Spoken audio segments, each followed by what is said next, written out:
नमस्कार मंडळी. मळलेली कणिक सुक्या पिठात किसून काय बरं असेल आजचा आपला हा रसरशीत सुमधुर पदार्थ. तसं पाहायला गेलं ना तर हा पदार्थ ना फार जुन्या काळात बनवला जायचा. चवीला तर अफलातून आहेच, पण तेवढाच पौष्टिक देखील आहे. बनवायला अतिशय सोपा, शिवाय घरातील साहित्यात बनवून तयार होतो. रेसिपी आवडली की एक लाईक आणि एक सबस्क्राईब नक्की करा. चला तर मग वेळ न घालवता लगेचच रेसिपीला सुरुवात करूया. त्यासाठी सर्वात अगोदर इथे मी ना 1 वाटी गव्हाचं पीठ घेतलेलं आहे. आपण आता काय करूया, हे पीठ ना ताटामध्ये काढून घेऊया. आता यामध्ये घालूया चवीपुरतं मीठ. आता हे मीठ ना पिठामध्ये चांगलं मिक्स करून घ्यायचंय.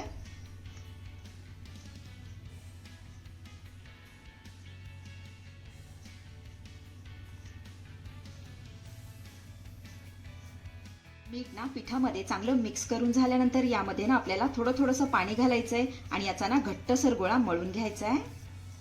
तर पाणी आपल्याला यामध्ये अगदी थोडं करूनच घालायचंय. छान असं मळून घेऊया.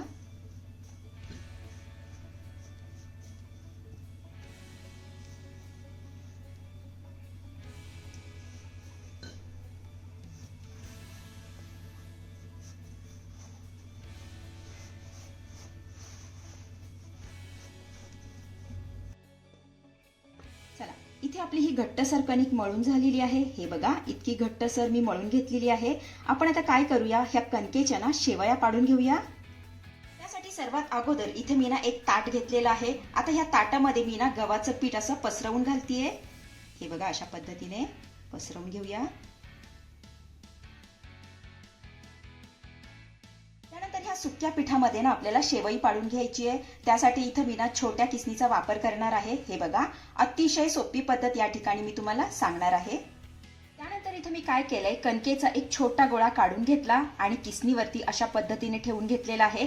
आता तळ हाताच्या साहाय्याने दाब देत हे बघा, अशा पद्धतीने आपल्याला ही शेवई ना यामध्ये पाडून घ्यायची आहे. हे बघा, काय सुंदर अशी शेवई पडतीये, तुम्ही बघू शकताय.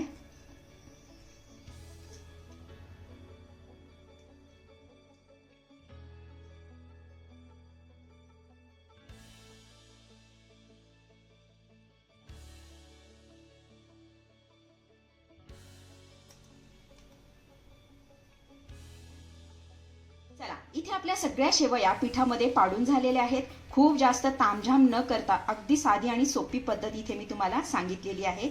आपण आता काय करूया, ह्या सुक्या पिठामध्ये ना ह्या शेवया चांगल्या घोळवून घेऊया. हे बघा, अशा पद्धतीने. म्हणजे काय होईल ना, ह्या शेवया एकमेकांना चिकटणार नाही. अशा पद्धतीने घोळवून घ्यायच्या.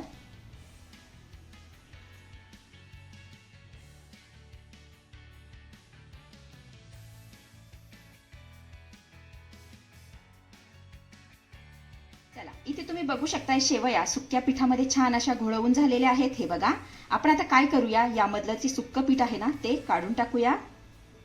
त्यासाठी इथं मी ना गाळणी घेतलेली आहे. आता ह्या शेवया आपण ह्या गाळणीमध्ये काढून घेऊया.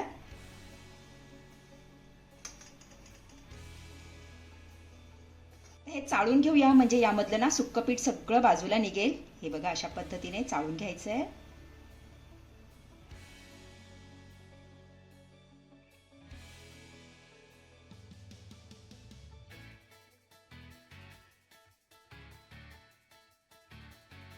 तर इथे तुम्ही बघू शकता आपल्या शेवया छान अशा चाळून झालेल्या आहेत आणि यामधलं ना सगळं सुक्क पीठ खाली पडलेलं आहे. हे बघा, थोडंफार याला चिकटलेलं असेल ना तर काही हरकत नाही. आपण त्या शेवया भाजून घेऊया. त्यासाठी गॅसवरती मी तवा ठेवून घेतलेला आहे. आता यामध्ये ना आपल्याला अर्धा चमचा साजूक तूप घालायचंय. तूप ना आपण चांगलं वितळवून घेऊया.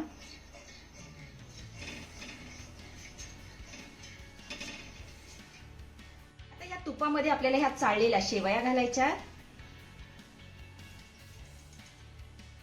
आता मीडियम फ्लेमवरती ह्या शेवया आपल्याला छान अशा सोनेरी रंगावरती भाजून घ्यायच्या.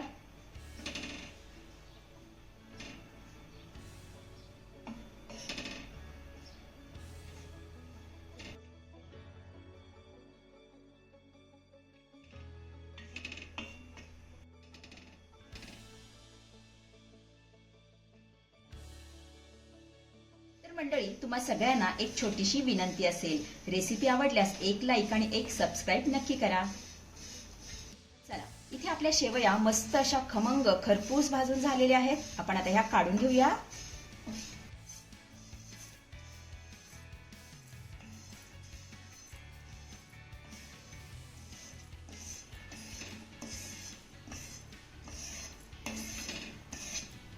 त्यानंतर गॅसवरती मी कढई ठेवून घेतलेली आहे. आता यामध्ये ना आपण 2 चमचे साजूक तूप घालूया.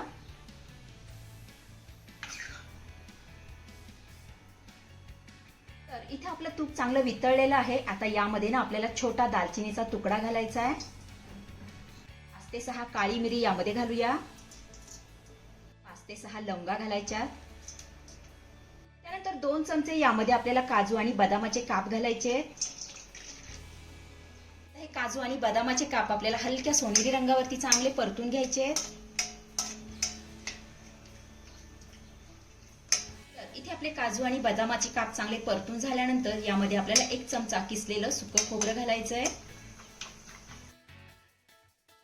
नंतर 1 चमचा बेदाणे यामध्ये घालायचे. आता हे सर्व साहित्य आपल्याला पुन्हा 1 मिनिटभर चांगलं परतून घ्यायचंय.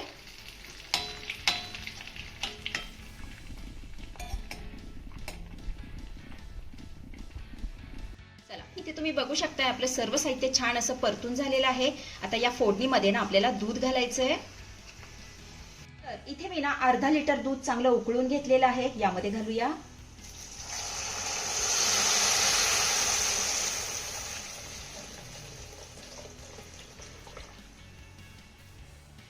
दुधाची फोडणी घालून झाल्यानंतर यामध्ये ना अर्धी वाटी मी साखर घालतीये. तर गोडाचं प्रमाण तुम्ही तुमच्या आवश्यकतेनुसार कमी किंवा जास्त करू शकता.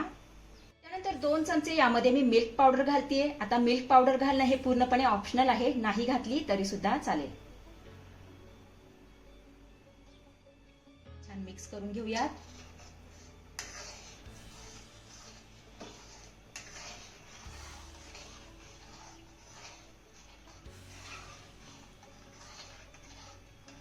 इथे आपलं सर्व साहित्य चांगलं मिक्स करून झाल्यानंतर ह्या दुधाला ना मस्त अशी खळखळून उकळी आणायची आहे.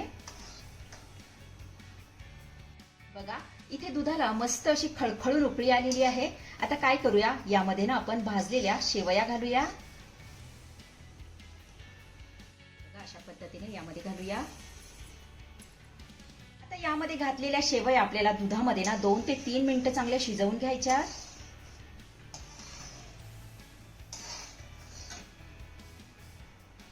2 ते 3 मिनिटं ही शेवई दुधामध्ये मी चांगली शिजवून घेतलेली आहे. हे बघा, मस्त अशी शिजलेली आहे. आता काय करूया, यामध्ये ना आपण अर्धा चमचा वेलची पूड घालूया. छान मिक्स करून घेऊया.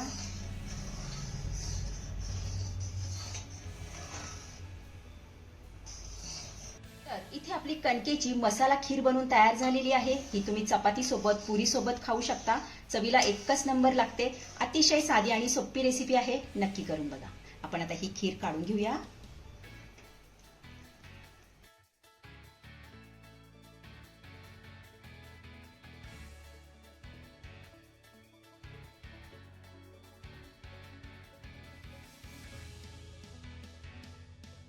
तर मंडळी, कशी वाटली आजची रेसिपी? आवडली आहे का तुम्हाला? आवडली असेल तर लाईक करा, शेअर करा, सबस्क्राईब करा आणि हो, शेजारीच असलेलं घंटीचं बटन दाबून ऑलवर क्लिक करा, जेणेकरून माझ्या येणाऱ्या नवीन नवीन रेसिपींचं नोटिफिकेशन सर्वात आधी तुम्हाला दिसेल. धन्यवाद.